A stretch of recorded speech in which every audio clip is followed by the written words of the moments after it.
Good morning. എല്ലാവരും സുഖമായിരിക്കുന്നു വിശ്വസിക്കുന്നു.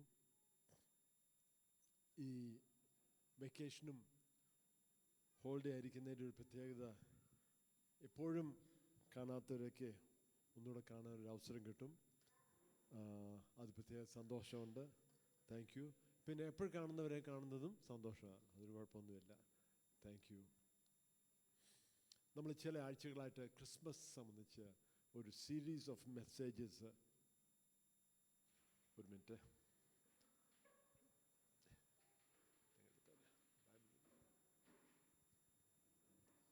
ഒരു സീരീസ് ഓഫ് മെസ്സേജസ് ക്രിസ്മസുമായിട്ട് കണക്ട് ചെയ്ത് നമ്മൾ ഷെയർ ചെയ്തുകൊണ്ടിരിക്കുമായിരുന്നു.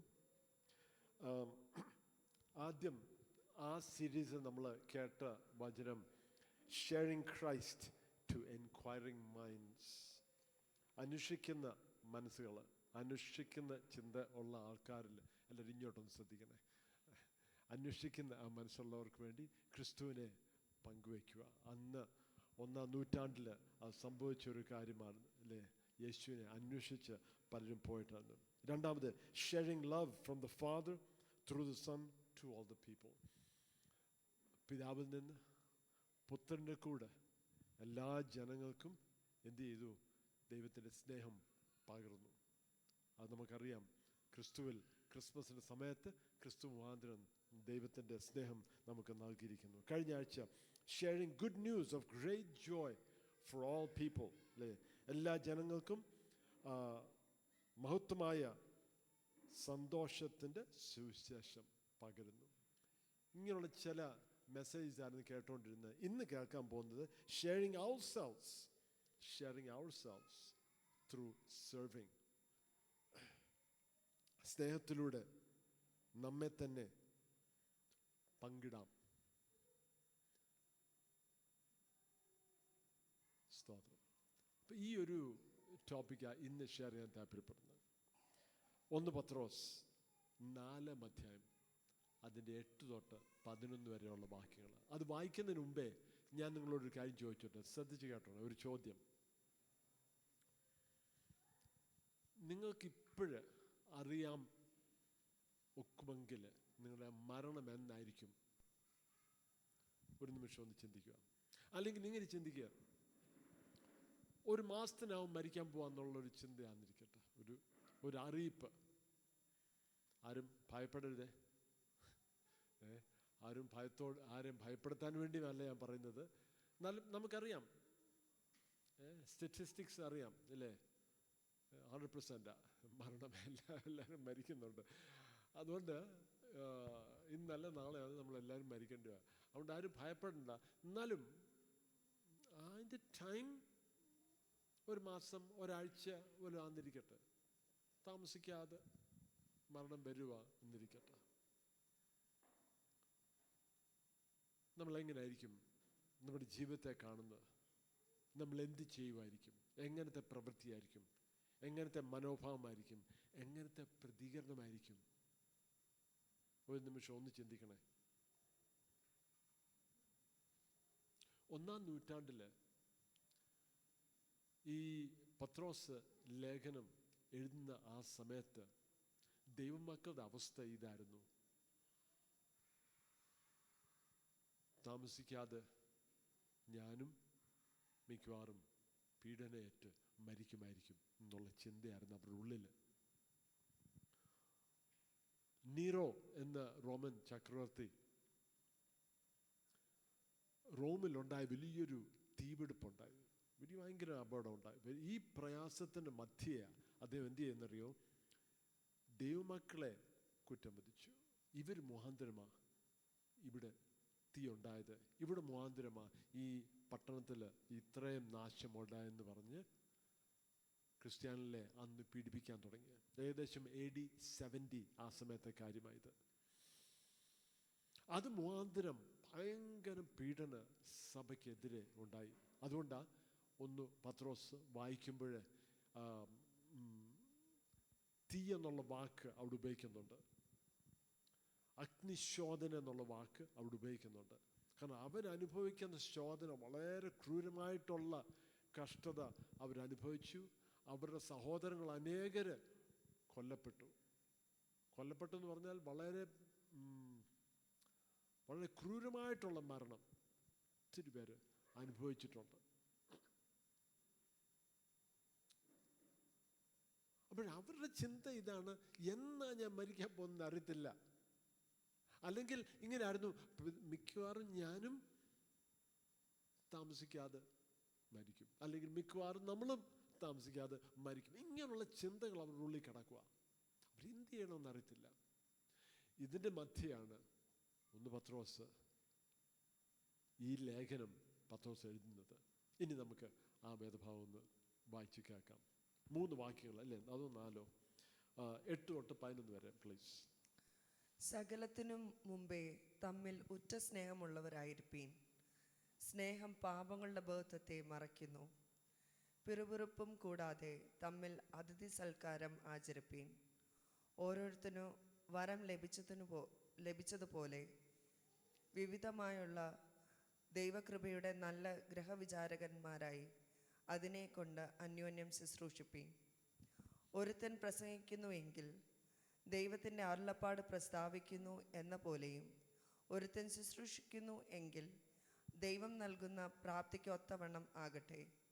എല്ലാറ്റിലും ദൈവം യേശുക്രിസ്തു മൂലം മഹത്വപ്പെടുവാൻ ഇടവരട്ടെ. മഹത്വവും ബലവും എന്നേക്കും അവനുള്ളത്. ആമേൻ. സാധാരണ ഇത്രയും പീഡന അനുഭവിക്കുന്ന ഒരു കൂട്ടം ജനങ്ങൾക്ക് എഴുതുന്ന കത്താണെങ്കിൽ എന്തെങ്കിലും ആശ്വാസത്തിൻ്റെ വാക്കുകളായിരിക്കാം, അല്ലെങ്കിൽ എന്തെങ്കിലും പ്രത്യാശയുടെ വാക്കായിരിക്കാം, എന്തെങ്കിലും അവരെ ബലപ്പെടുത്തുന്ന വാക്കുകളായിരിക്കാം. അതിന് പകരം ഇവിടെ വായിക്കുന്നത് എന്തുവാ? എല്ലാത്തിനുപരിയായിട്ട് നിങ്ങൾ സ്നേഹമുള്ളവരായിരിക്കുക. ആ സ്നേഹം എങ്ങനെ ആയിരിക്കണം എന്നുള്ള 3 കാര്യങ്ങൾ ഇവിടെ പങ്കുവയ്ക്കാൻ പോവാം. ആ നമ്മുടെ ഉള്ളിലുള്ള സ്നേഹം എങ്ങനെ ആയിരിക്കണം? പീഡനം അനുഭവിക്കുമ്പോൾ, മറ്റുള്ളവരിൽ നിന്ന് ഉപദ്രവം അനുഭവിക്കുമ്പോൾ, കഷ്ടത അനുഭവിക്കുമ്പോൾ, വേദന അനുഭവിക്കുമ്പോൾ, പ്രത്യേകിച്ച് ഞാനൊന്നും ചെയ്തില്ല, എൻ്റെ എതിരെ വരുന്ന പ്രയാസങ്ങൾ അനുഭവിക്കുമ്പോൾ സാധാരണ നമ്മുടെ ഉള്ളിൽ തോന്നുന്നത് സ്നേഹമാണോ, അതോ കോപമാണോ, വെറുപ്പാണോ, ആങ്കറാണോ, അല്ലേ, ഹേറ്റ്രഡാണോ? പല മിക്സ്ഡ് ഇമോഷൻസാണ് നമ്മുടെ ഉള്ളിൽ വരാൻ സാധ്യതയുള്ളത്. എന്നാൽ ഇതിന് മധ്യേ പത്രോസ് പറയുന്നത് എന്തുവാ? സ്നേഹമുള്ളവരായിരിക്കുക. ഇതെങ്ങനെ നോക്കുന്നത്? നടക്കുന്ന കാര്യമാണോ? സ്നേഹമുള്ളവർ എന്തി ആശ്വാസത്തിൻ്റെ വാക്ക്, എന്തി ഒന്ന് ബലപ്പെടുത്തുന്ന വാക്ക്, അതല്ല ഇവിടെ കൊടുത്തേക്കുന്നത്. ഞാൻ പലപ്പോഴും ഓർക്കും, മണക്കാലിൽ ഞങ്ങളുടെ അമ്മച്ചിയുടെ ഒരു അവസ്ഥ, മുട്ടുവേദന, പിന്നെയും മുട്ടുവേദന. ഡോക്ടറിൻ്റെ അടുത്ത് പോയി പല പ്രാവശ്യം. അപ്പം ഫൈനലി ഡോക്ടറിനോട് ചോദിച്ചു, ഡോക്ടറെ ഞാൻ എന്ത് ചെയ്യണം? ഡോക്ടർ പറഞ്ഞു, നടക്കണം. എന്നാലും എനിക്ക് നടക്കുമ്പോൾ വേദനയോട് നടക്കണം. എല്ലാ ദിവസവും ഇത്ര സമയം, ഒരു ടൈം പറഞ്ഞു, ഇത്ര സമയം ഇങ്ങനെ വേദനയോട് അങ്ങ് നടക്കണമെന്ന് പറഞ്ഞു. അങ്ങനെ വേദന മാറത്തുള്ളൂ. വേദനയാണെന്ന് പറഞ്ഞിരുന്നാൽ വേദന മാറത്തില്ല, വേദന കൂടത്തേ ഉള്ളെന്ന് പറഞ്ഞു. ആ വാക്ക് കേൾക്കാൻ താല്പര്യമില്ലായെങ്കിലും വേദനയോട് നടന്നു. ചില ദിവസം കഴിഞ്ഞപ്പോഴെന്ത് സംഭവിച്ചു? വേദന മാറി. എന്നാലും ആ അഡ്വൈസ് കേൾക്കുമ്പോൾ അത്ര നല്ല അഡ്വൈസ് ആവുമെന്ന് ചിന്തിക്കത്തില്ല. അയ്യോ, ഈ ഡോക്ടർ എന്തുവായി പറയുന്നത്? എൻ്റെ വേദന പുള്ളിക്ക് മനസ്സിലാക്കാൻ ഒക്കുന്നില്ല, എൻ്റെ അവസ്ഥയ്ക്ക് അദ്ദേഹത്തിന് ഒരു വിചാരമില്ലയോ എന്നൊക്കെ ചിന്തിക്കും. എന്നാൽ ആ ഡോക്ടറിന് അറിയാമായിരുന്നു ഇങ്ങനെയുള്ള വിഷയത്തിൽ, കാരണം ആവശ്യമുള്ള ടെസ്റ്റിങ്ങോ എല്ലാം ഒക്കെ കഴിഞ്ഞിട്ടായി പറയുന്നത്. ഈ കാര്യമായിട്ട് പ്രശ്നങ്ങളൊന്നുമില്ല, എന്നാൽ ഇത് ആവശ്യമുള്ള. ശ്രദ്ധിച്ചോണേ, നമ്മൾ ചിന്തിക്കും നമ്മുടെ കഷ്ടതയിൽ, നമ്മുടെ വേദനയിൽ, നമ്മുടെ പ്രയാസത്തിൻ്റെ മധ്യേ നമ്മൾ ചിന്തിക്കും, ആരെങ്കിലും എന്നെ ഒന്ന് ആശ്വസിപ്പിക്കാനുണ്ടായിരുന്നെങ്കിൽ, ആരെങ്കിലും എന്നെ ഒന്ന് ധൈര്യപ്പെടുത്താനുണ്ടായിരുന്നെങ്കിൽ, ആരെങ്കിലും എന്നെ ഒന്ന് കരുതാനുണ്ടായിരുന്നു, ആരെങ്കിലും എൻ്റെ തോളത്ത് തട്ടി സാരമില്ല എല്ലാം ശരിയായിക്കോളും എന്ന് പറയാനുണ്ടായിരുന്നെങ്കിൽ എന്ന് നമ്മൾ ചിന്തിക്കും. ഇവിടെ പത്രോസ് വളരെ ക്രൂരമായിട്ട് പീഡനം അനുഭവിച്ചുകൊണ്ടിരിക്കുന്ന ഒരു കൂട്ടം ജനങ്ങൾക്ക് പറയുന്നത് എന്തുവാ? ജനങ്ങളോട് പറയുന്നത് എന്തുവാ? സ്നേഹമുള്ളവരായിരിക്കും. അതിൻ്റെ ആരംഭത്തിൽ ആ വാക്യം ഒന്ന് വായിക്കാം. ഫസ്റ്റ് വേഴ്സ്, 8ാം വാക്യം. സകലത്തിനും മുമ്പേ തമ്മിൽ ഉറ്റ സ്നേഹം ഉള്ളവരായിരിപ്പീൻ. See, സകലത്ത് above all things, എല്ലാത്തിനും ഉപരിയായിട്ട് ഉറ്റ സ്നേഹമുള്ളവർ. ഇംഗ്ലീഷിൽ പറഞ്ഞേക്കുന്നത് have fervent love for one another. വേറൊരു translation deeply love one another. ചുമ്മാതെ സ്നേഹം, ഞാൻ എല്ലാവരും സ്നേഹിക്കുന്നു, അങ്ങനത്തെ സ്നേഹമല്ല കേട്ടോ. ആ ഒരു വാക്കുണ്ടല്ലോ, എല്ലാ ജനത്തെ സ്നേഹിക്കുന്നു, അങ്ങനത്തെ സ്നേഹമൊന്നുമല്ല. ഇത് fervent love, deep love. ഇത്രയുള്ള വളരെ സ്നേഹമുള്ളവരായിപ്പോയി. നമ്മൾ ഇതിക്ക് നടക്കുന്നതായിരിക്കും. പത്രോസ് എന്തുവായി പറയുന്നത്? എൻ്റെ കഷ്ടതയിൽ, എൻ്റെ വേദനയിൽ, എൻ്റെ ബുദ്ധിമുട്ട്, എൻ്റെ പ്രയാസം നിങ്ങൾ അറിയുന്നില്ലല്ലോ. അന്ന് ആ ഡോക്ടറിൻ്റെ കാര്യം പറഞ്ഞ പോലെ, ആ ഡോക്ടറിന് അറിയാമോ ആ വ്യക്തിയുടെ വേദന? എന്നാൽ ഡോക്ടറിന് അറിയാമായിരുന്നു അതൊന്ന് മാറണമെങ്കിൽ ഇന്നത് കാര്യം ചെയ്യണമെന്ന് അറിയാമായിരുന്നു. എന്നാൽ ആ വാക്ക് കേൾക്കാതെ വേദനയാണെന്ന് പറഞ്ഞ് അവിടെ ഇരുന്നായിരുന്നല്ലോ, വേദന ഒരിക്കലും മാറത്തില്ല. എന്നാൽ ആ വാക്ക് കേട്ട് അനുസരിച്ച് നടന്നപ്പോൾ ഏകദേശം ഒരാഴ്ചക്കുള്ളിൽ തന്നെ വേദന മാറി. 3 കാര്യങ്ങൾ. നമ്പർ 1, ശ്രദ്ധിച്ചോണേ, എന്ത് ചെയ്യണം? അതിഥി സൽക്കാരം ആചരിപ്പീൻ. അതിഥി സൽക്കാരം ആചരിപ്പീൻ. നമ്മൾ ആ സ്ലൈഡിലോട്ട് പോകാം. സ്നേഹം എങ്ങനെ പുറത്തു വരണം? സ്നേഹിക്കുന്നു എന്ന് പറഞ്ഞാൽ പോരാ, അല്ലേ? അതാ ഇദ്ദേഹം പറഞ്ഞത്. സ്നേഹം എന്ന് പറഞ്ഞാൽ ഞാൻ സ്നേഹിക്കുന്നു, ആ വാക്കിലല്ല, അത് പ്രവൃത്തി കൊണ്ടുവരണം. നമുക്കറിയാം യോഹന്നാൻ 3:16 അല്ലേ, for God so loved the world that he had good feelings എന്നും പറഞ്ഞിട്ടില്ല, അല്ലേ? ദൈവം ജനത്തെ സ്നേഹിച്ചുകൊണ്ട് ഉള്ളിൽ വലിയൊരു സന്തോഷം തോന്നി, അങ്ങനൊന്നുമല്ല. ലോകത്തെ സ്നേഹിച്ചുകൊണ്ട് എന്ത് ചെയ്തു? തൻ്റെ ഏകജാതനായ പുത്രനെ ഭൂമിയിൽ വളരെ ക്രൂരമായിട്ട് മരിക്കാൻ പറഞ്ഞയച്ചു, തൻ്റെ ജീവൻ കൊടുക്കാൻ വേണ്ടി പറഞ്ഞയച്ചു. ആര് ചെയ്യും? ഏതപ്പൻ ചെയ്യും? ഏതമ്മ ചെയ്യും? ഒരിക്കലും ചെയ്യത്തില്ല. സ്തോത്രം, ഞാൻ ചെയ്യത്തില്ല. അത്ര സ്നേഹമൊക്കെ ഉണ്ട്, എന്നാലും അത്രയൊന്നും സ്നേഹമില്ല. എന്നാലും നമ്മുടെ സ്നേഹത്തിനപ്പുറമാ പിതാവിൻ്റെ സ്നേഹം, നമ്മുടെ സ്നേഹത്തിനപ്പുറമാ ദൈവത്തിൻ്റെ സ്നേഹം. നമ്മുടെ ദൈവത്തിൻ്റെ സ്നേഹം മനസ്സിലാക്കാൻ ഇത്തിരി പാടാ, നമ്മളതൊന്ന് അംഗീകരിക്കണം. അപ്പം നമ്മൾ ആ സ്നേഹം ഏറ്റെടുക്കുക, മറ്റുള്ളവരെ ഉറ്റം സ്നേഹിക്കണം. Deep love for others. അപ്പം പറയും, എന്നാലും എൻ്റെ കാര്യമോ, എൻ്റെ വേദനയോ, എൻ്റെ ദുഃഖമോ, എൻ്റെ പ്രയാസമോ, ഒന്ന് വെയിറ്റ് ചെയ്യുക. അതിനെല്ലാത്തിനും പ്രയോജനം ഉണ്ടാകുന്ന കാര്യമാണ് പത്രോസിനോട് പറയുന്നത്. എല്ലാവരും ഒന്ന് സ്നേഹിക്കുക, വളരെ ഡീപ്പായിട്ട്. ഫെർവെന്റ് ലവ് ഫോർ അതേഴ്സ്, അങ്ങനെ ഒന്ന് സ്നേഹിക്കുക. ആ സ്നേഹം എങ്ങനെ ആയിരിക്കണം?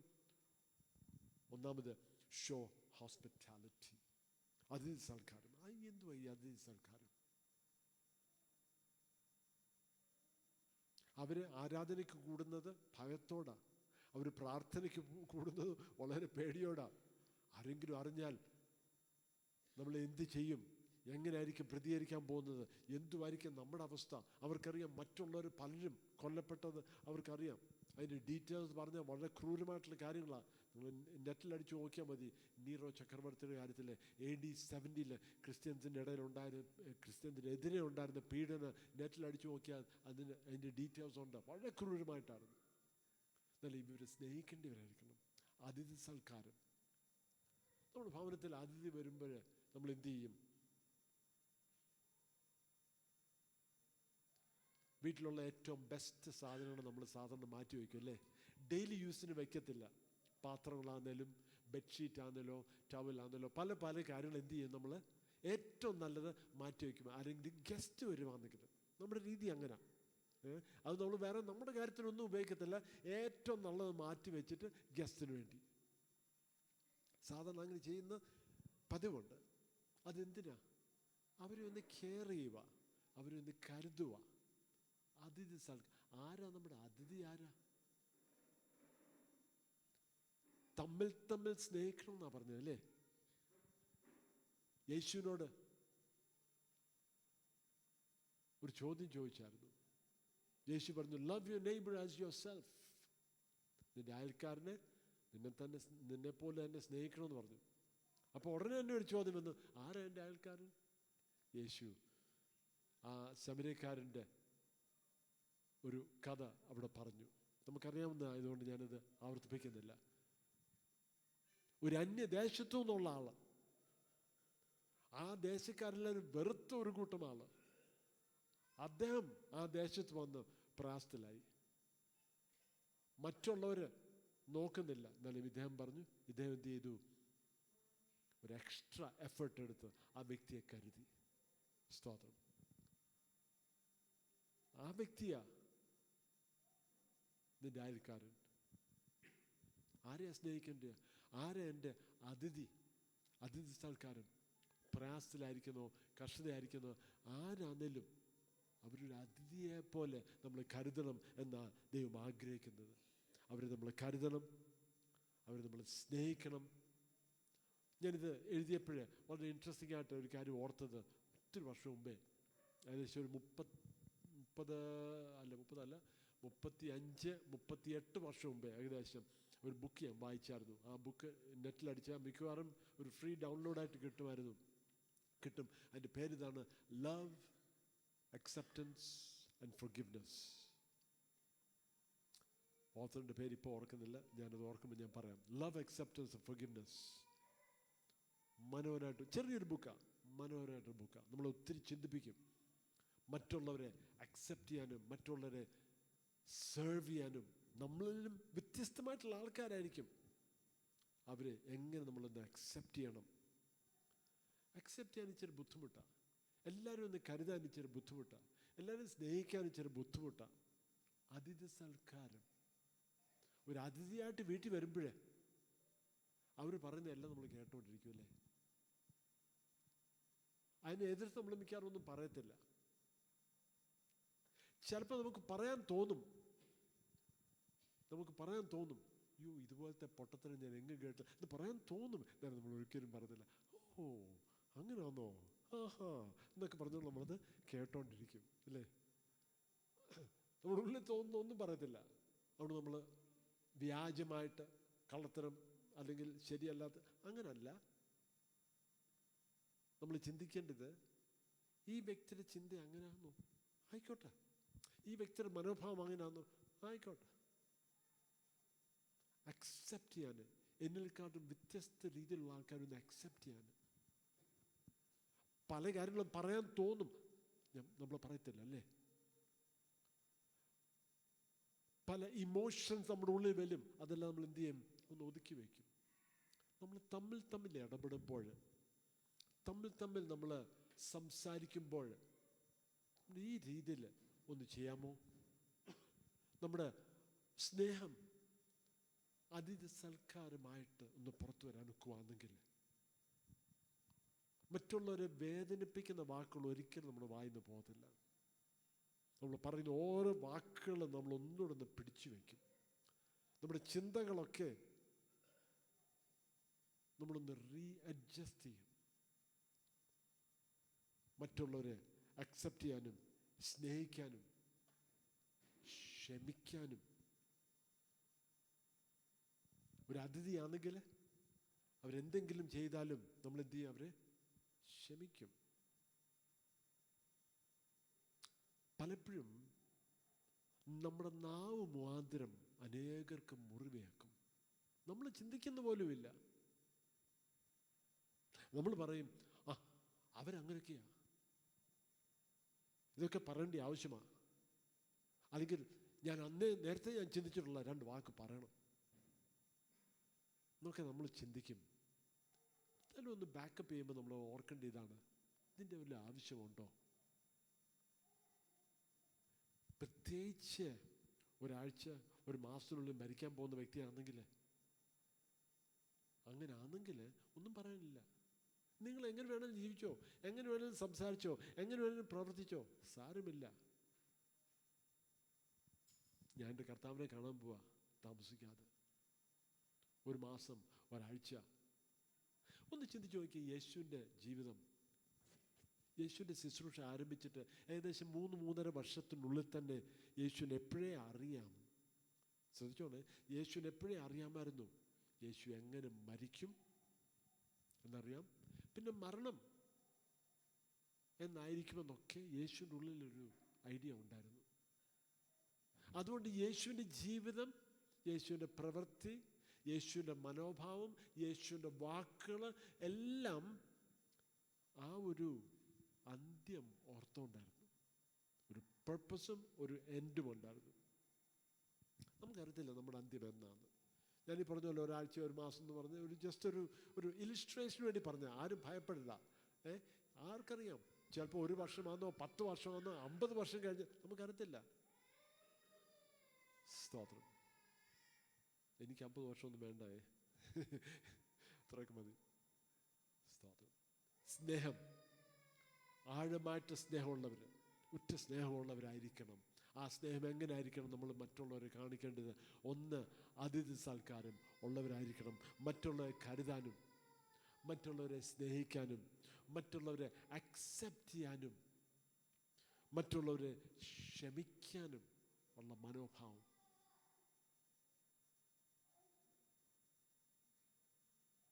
പത്രോസ് പറയുന്നത്, ഈ ലോകത്തിൽ ഇത്രയും പ്രയാസങ്ങൾ, ഇത്രയും എതിർപ്പ് ദൈവമക്കളെതിരെ വരുന്ന സമയത്ത് നിങ്ങൾ തമ്മിൽ, അല്ലെങ്കിൽ നമ്മൾ തമ്മിൽ സ്നേഹമുള്ളവരായിരിക്കണം, അതിഥി സൽക്കാരമുള്ളവരായിരിക്കണം. രണ്ടാമത്, സെർവ് ഈച്ച് അതർ, അല്ലെങ്കിൽ മിനിസ്റ്റർ ടു ഈച്ച് അതർ. അന്യോന്യം ശുശ്രൂഷിപ്പീൻ, അന്യോന്യം ശുശ്രൂഷിപ്പീൻ, മറ്റുള്ളവരെ സെർവ് ചെയ്യുക. മിനിസ്റ്റർ, ഈ മിനിസ്റ്റർ എന്നുള്ള വാക്ക് വലിയ പ്രശ്നമാണ്. പ്രത്യേകിച്ച് നമ്മുടെ ദേശത്ത്, നമ്മുടെ രാജ്യത്ത് മിനിസ്റ്റർ എന്ന് പറയുമ്പോഴത്തേക്ക് അത് വലിയ സംഭവം എന്നുള്ളൊരു ചിന്തയാണ്, അല്ലേ?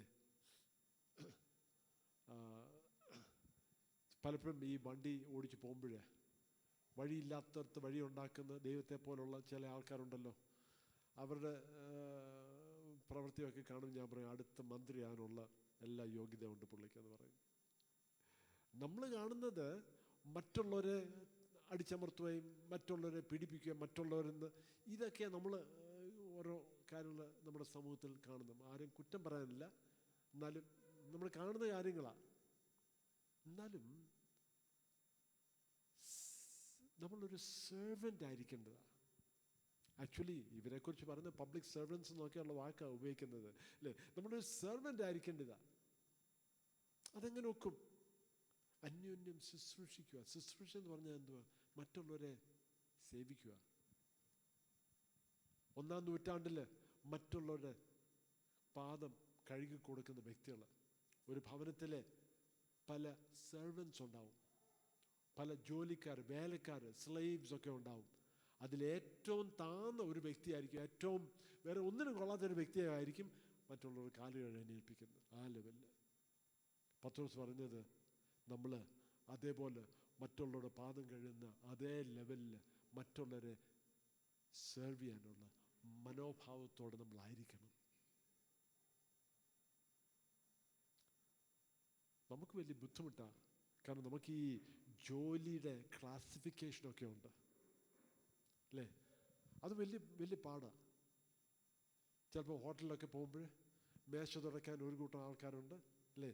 സാധനം കൊണ്ടുതരാൻ, ചിലയിടത്ത് ഓർഡർ എടുക്കാൻ ഒരു കൂട്ടം ആൾക്കാർ, ആ ഓർഡർ കൊണ്ടുവരാൻ ആൾക്കാർ, ആ മേശ തുടയ്ക്കാൻ ചില ആൾക്കാർ, മേശ ക്ലിയർ ചെയ്യാനുള്ള ആൾക്കാർ. എനിക്ക് ഓർമ്മയുണ്ട്, ഒരു പ്രാവശ്യം ഞാൻ, ഒന്നല്ല പല പ്രാവശ്യം ഹോട്ടലിൽ ആഹാരം കഴിക്കാൻ ചെല്ലുമായിരിക്കും, മേശയെല്ലാം വൃത്തികേടായിരിക്കും, തുടച്ചിട്ടില്ലായിരിക്കും, പാത്രങ്ങളൊക്കെ എടുത്ത് മാറ്റി തുടച്ചിട്ടില്ലായിരിക്കും. തുടയ്ക്കുന്ന കാര്യം പറയുമ്പോഴത്തേക്ക് ആൾക്കാർക്ക് ഭയങ്കര പ്രയാസമാണ്, കാരണം ആര് ചെയ്യണം എന്നുള്ള വിഷയമാണ്.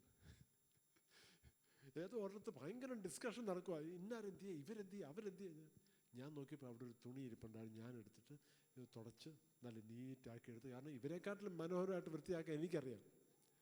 അപ്പോഴത്തേക്ക് അവർക്ക് വലിയ യോ എന്ന് പറഞ്ഞിട്ട് ഓടി വരുന്നു. ഞാൻ പറഞ്ഞു, എന്തുവാ, എനിക്ക് വൃത്തിയായിട്ടൊരു മേശ ഇരിക്കണമെന്നേ ഉള്ളൂ, വേറെ അപ്പുറം എനിക്കൊരു ചിന്തയില്ല. എന്നല്ല അവരുടെ മനസ്സിലെ ചിന്ത എന്തുവാ, എന്നെക്കാട്ടിലും താന്ന ലെവലിലുള്ള ജോലി ചെയ്താൽ ഞാൻ ആ വ്യക്തിയുടെ ലെവലിലായി പോകുമോ എന്നുള്ളൊരു ഭയമാണ്, അല്ലെ അങ്ങനൊരു ചിന്തയാണ്. ശുശ്രൂഷിക്കുക. ക്രിസ്തുവിൻ്റെ മനോഭാവം, യേശു ക്രിസ്തുവിൻ്റെ മനോഭാവം നമ്മൾ ലെവൽ നോക്കുവാണെങ്കിൽ യേശു ക്രിസ്തുവിൻ്റെ മനോഭാവം നമ്മൾ ഏറ്റവും താഴത്തെ ലെവലിലോട്ട് അങ്ങ് ഇറങ്ങിയേക്കണം. പിന്നെ പ്രശ്നമില്ലല്ലോ. യേശു അതല്ലയോ ചെയ്തത്? യേശു ഈ ഭൂമിയിൽ വന്നതിൻ്റെ പർപ്പസ് തന്നെ എന്തുവാ? ഉന്നതനാകാൻ വേണ്ടിയാണോ? അല്ല, മരിക്കാൻ വന്നതാ. സകല ജനത്തിൻ്റെ പാപങ്ങൾക്ക് വേണ്ടി മറുവിലയായി ക്രൂശിൽ മരിക്കാൻ വേണ്ടി വന്നതാ യേശു.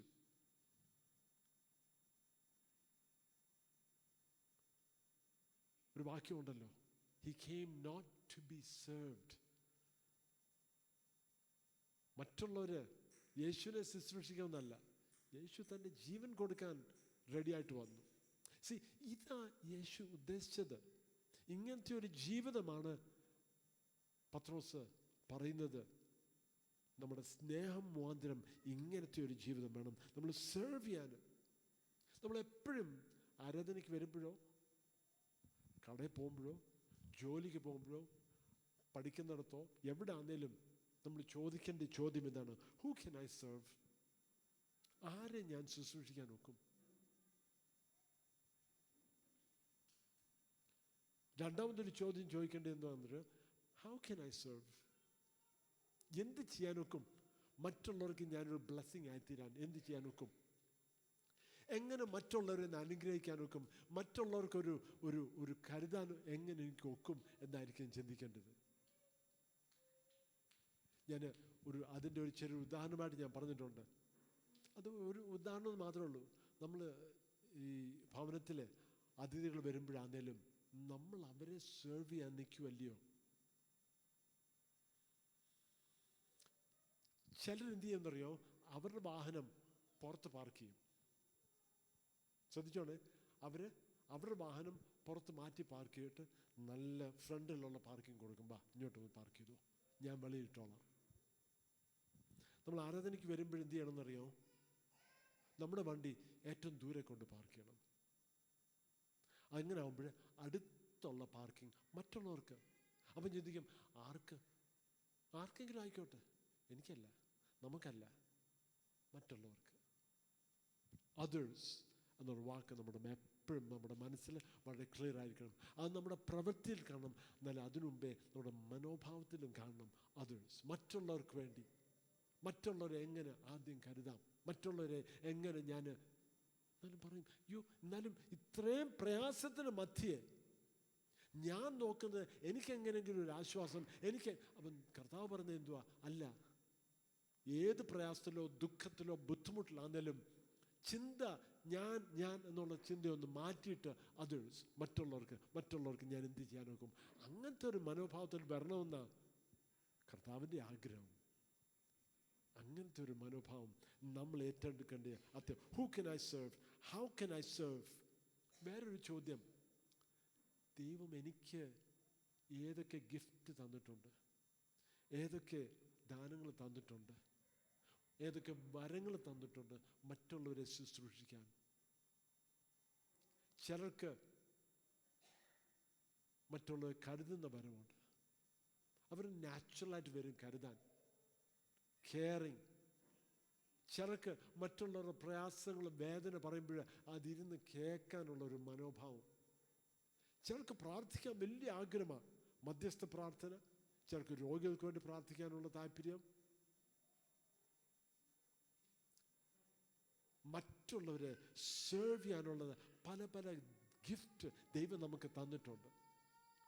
ചിലർക്ക് സാമ്പത്തികമായിട്ട് മറ്റുള്ളവരെ സഹായിക്കാനുള്ള കഴിവായിരിക്കാം. അത് ലിസ്റ്റ് വെച്ച് നോക്കിയാൽ ഒത്തിരി കാലമുണ്ട് എങ്ങനെ നമുക്ക് മറ്റുള്ളവരെ ഒന്ന് സെർവ് ചെയ്യാൻ നോക്കും.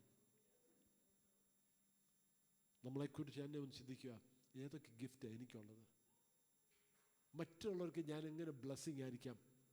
ആരാധനയ്ക്ക് വരുമ്പോൾ നമ്മുടെ ചിന്ത ഇങ്ങനെ ആയിരിക്കല്ലേ, എനിക്കെന്ത് കിട്ടാം, അങ്ങനെ ചിന്തിക്കരുത്. ഞാൻ എങ്ങനെ കൊടുക്കാം.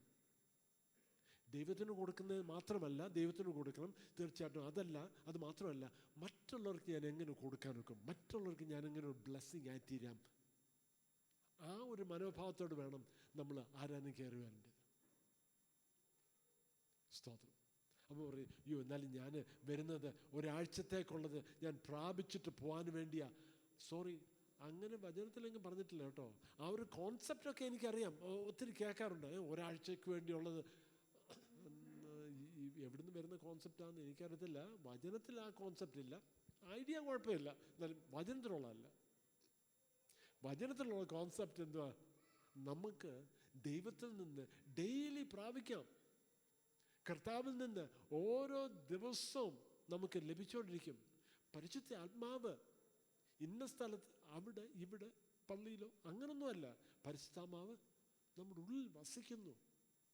ദൈവത്തിൻ്റെ മന്ദിരം ഒരു കെട്ടിടമല്ല, ദൈവത്തിൻ്റെ മന്ദിരം നമ്മുടെ ശരീരമാണ് വചനം പറഞ്ഞേക്കുന്നത്. അങ്ങനെയാണെങ്കിൽ ഏത് വേദനയോ പ്രയാസമാണെങ്കിലും രാവിലെ എഴുന്നേറ്റ്, കർത്താവേ എനിക്ക് വയ്യ, എന്നാലും എനിക്ക് ആവശ്യമുള്ളത് അങ്ങേക്ക് അറിയാമല്ലോ, അവിടെ എന്നെ ഒന്ന് നിറയ്ക്കണമേ. സ്തോത്രം. എൻ്റെ ജീവിതത്തിൽ ലാക്കിംഗ് ആയിട്ടുള്ള കാര്യങ്ങൾ, എൻ്റെ ജീവിതത്തിൽ കുറവുള്ള കാര്യങ്ങൾ എന്തുവാണെന്ന് അങ്ങോട്ട് പിടികിട്ടുന്നില്ല. അല്ലെങ്കിൽ കർത്താവേ എൻ്റെ മനസ്സിലെല്ലാം ഫുൾ കൺഫ്യൂഷനാണ്, ബുദ്ധിമുട്ടാണ്, എനിക്ക് തന്നെ അറിയത്തില്ല എന്തു വെച്ചാൽ. എനിക്ക് അസ്വസ്ഥത, ശരീരത്തിനും മനസ്സിനും എല്ലാം അസ്വസ്ഥതയാണ്. എന്നാലും കർത്താവേ ഒന്ന് വരണമേ, അങ്ങയുടെ സാന്നിധ്യത്താൽ എന്നെ ഒന്ന് നിറയ്ക്കണമേ. കർത്താവേ അങ്ങയുടെ പരിശുദ്ധമായ ഉള്ളിൽ ഒന്ന് പ്രവർത്തിക്കണമേ. എനിക്ക് ആവശ്യമുള്ളതൊക്കെ ദൈവം തരാൻ വിശ്വസ്തനാണല്ലോ എന്ന് പറഞ്ഞ് ദൈവസ്ഥന് കുറച്ച് സമയം ഇരിക്കണം. ശനിയാഴ്ച വൈകിട്ട് നേരത്തെ കിടക്കണേ,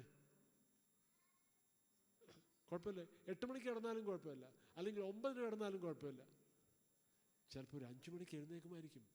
എഴുന്നേറ്റ് ദൈവസ്ഥനെ കുറച്ച് സമയം ഇരിക്കുക.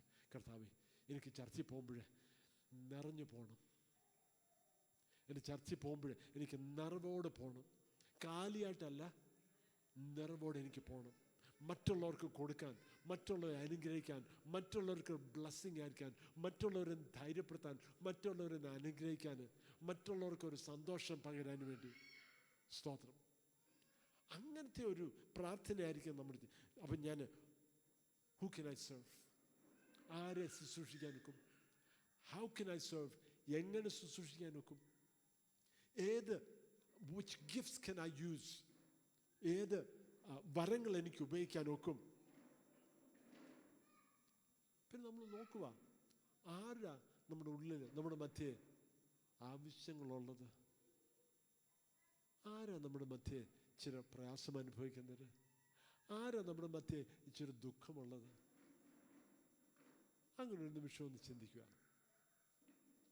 ആ മനോഭാവത്തോട് വരാമെങ്കിൽ 1-ാം നൂറ്റാണ്ടിൽ പത്രോസ് ഈ ലേഖനം എഴുതുമ്പോൾ ആ ദൈവമക്കളെ ഒന്ന് ഓർപ്പിക്കുക. ഒരുമിച്ച് കൂടുമ്പോൾ നിങ്ങൾ തമ്മിൽ സ്നേഹമുള്ളവരായിരിക്കണം.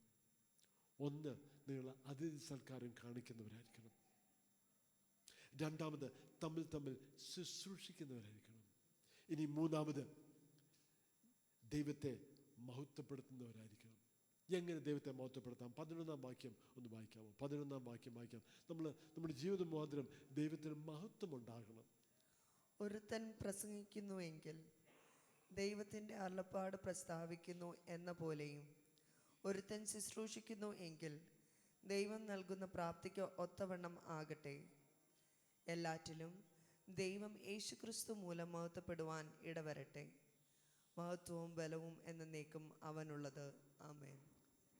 എല്ലാറ്റിനും ദൈവം യേശുക്രിസ്തു മുഖാന്തരം മഹത്വപ്പെടട്ടെ. എൻ്റെ ജീവിതത്തിൽ കൂടെ ദൈവം മഹത്വപ്പെടുന്നുണ്ടോ? ഞാൻ ഈ പ്രസംഗിക്കുന്ന പ്രസംഗം മാത്രമല്ല, ഞാൻ പറയുന്ന ഓരോ വാക്കുകൾ മുഖാന്തരം ദൈവനാമം മഹത്വപ്പെടുന്നുണ്ടോ?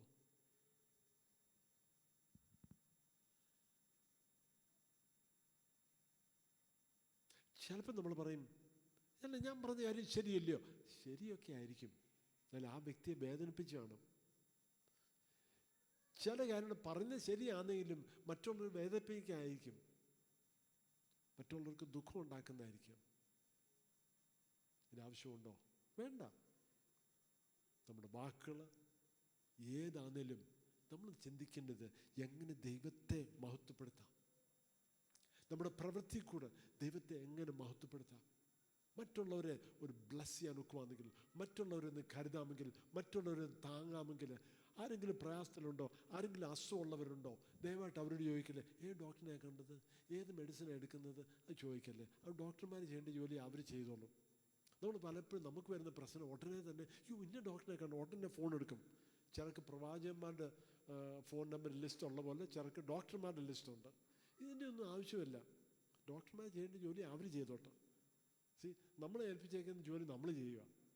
ആരെങ്കിലും അസുഖമായിട്ടുണ്ടോ അവരെ വിളിക്കുക, അവർക്ക് വേണ്ടി പ്രാർത്ഥിക്കുക, യേശു നാമത്തിൽ ആ രോഗത്തെ ഒന്ന് ശാസിക്കുക. നിങ്ങളൊന്ന് ഒരു സ്റ്റെപ്പ് എടുക്കുക. ഏതായാലും ദൈവമായില്ലല്ലയോ, ദൈവം പ്രാർത്ഥന കേൾക്കും. ഞാൻ ഒന്ന് ചെറുതായിട്ടൊന്ന് റീവൈൻഡ് ചെയ്തിട്ട് ഇതെല്ലാം പറയുന്നതിൻ്റെ പ്രത്യേകത ഒന്ന് പറഞ്ഞോട്ടെ. യേശു ക്രിസ്തു ഒരു ശിശുവായിട്ട് ഈ ഭൂമിയിൽ ജനിച്ച് ഇവിടെ ജീവിച്ച സമയത്ത് അനേക ഉപമകൾ പറഞ്ഞു, അല്ലേ? കഥകൾ പറഞ്ഞു, ഇലിസ്ട്രേഷൻസ് പറഞ്ഞു, ഇതെല്ലാം ചെയ്തു. എന്നാലും ഇതെല്ലാം പറയുമ്പോൾ യേശു ഒരു കാര്യം പറയുമായിരുന്നു, ഞാൻ എങ്ങനെയാണ് നിങ്ങളോട് ദൈവരാജ്യത്തെക്കുറിച്ചൊന്ന് പറയേണ്ടത്? ദൈവരാജ്യം ഇങ്ങനെ. How can I tell you about the kingdom of God? How can I explain this? Oh, it's like this. യേശു ക്രിസ്തു ദൈവരാജ്യത്തിൻ്റെ അംഗങ്ങളായിരിക്കുന്നവർ എങ്ങനെ ജീവിക്കണം, എങ്ങനത്തെ പ്രവൃത്തിയായിരിക്കണം, എങ്ങനത്തെ മനോഭാവമായിരിക്കണം, എങ്ങനെ ചിന്തകളായിരിക്കണം, എങ്ങനത്തെ പ്രതികരണങ്ങളായിരിക്കണം. നമ്മൾ ഈ ലോകത്തിലാണ് ജീവിക്കുന്നത്, എന്നാലും ദൈവരാജ്യത്തിൻ്റെ അംഗങ്ങളാണ്. എന്നാലും ഈ ലോകത്തിൽ ജീവിക്കുമ്പം ദൈവരാജ്യത്തിൻ്റെ അംഗങ്ങളായിട്ട് തന്നെ ജീവിക്കുകയും ദൈവരാജ്യം വന്നിരിക്കുന്നു എന്ന് യേശു പറഞ്ഞില്ലയോ? The kingdom of God has come. The kingdom of God is here. The kingdom of God is among you. The kingdom of God is within you. ഒരു ചെറുപ്പക്കാരനോട് യേശു പറഞ്ഞു, You are not far from the kingdom. നീ ദൈവരാജ്യത്തിന് ഒത്തിരി അകന്നൊന്നും അല്ല കേട്ടോ, നിങ്ങൾ അടുത്തിരിക്കുന്നു, എന്നാലും അവിടെ എത്തിയില്ല. ഇതെല്ലാം നമ്മൾ മനസ്സിലാക്കണം. അപ്പം നമ്മൾ എങ്ങനെ, അവൻ പറയും ഈ ലോകത്തിൽ ഇങ്ങനൊന്നും ജീവിക്കാൻ ഒക്കുമോ? ഒക്കും. ദൈവരാജ്യത്തിൻ്റെ ഒരു അംഗമാണെന്നുള്ള മനോഭാവത്തിൽ നമ്മൾ ജീവിക്കണം. അങ്ങനെ ആകുമ്പോൾ ഈ ലോകത്തിൻ്റെ രീതിയിലല്ല, ദൈവരാജ്യത്തിൻ്റെ രീതിയിൽ. അങ്ങനെ ജീവിച്ചാൽ പ്രയാസമായിരിക്കും, ബുദ്ധിമുട്ടുണ്ടായിരിക്കും. ഈ നമ്മൾ വായിച്ച പത്രോസ് 4 ആരംഭത്തിൽ തന്നെ ഒന്ന് നോക്കണം. മറ്റുള്ളവർ അവരെപ്പോലുള്ള മ്ലേച്ഛതയിലും അവരെപ്പോലുള്ള സ്വഭാവത്തിലും തകർച്ചയിലും ജീവിക്കാത്തതുകൊണ്ട് അവർ നമ്മളെക്കുറിച്ച് ചിന്തിക്കും, നമ്മളെക്കുറിച്ച് ചോദിക്കും, ഇവരെന്താ ഇങ്ങനെയൊക്കെ ചോദിക്കും. അങ്ങനെ വേണം. കാരണം ഈ ലോകത്തിലുള്ളവരല്ല, ഈ ലോകത്തിന് വേണ്ടിയുള്ളവരല്ല നമ്മൾ. എന്നാലും ദൈവരാജ്യത്തിൻ്റെ അംഗങ്ങളാണ് നമ്മൾ. അങ്ങനത്തെ ഒരു മനോഭാവത്തിൽ ജീവിക്കണം. അല്ലെങ്കിൽ ഈ ലോകത്തിൻ്റെ മനോഭാവത്തിൽ ജീവിച്ചാലുണ്ടല്ലോ, ഒരിക്കലും സ്വസ്ഥത കാണത്തില്ല, ഒരിക്കലും നമുക്ക് സമാധാനം കാണത്തില്ല.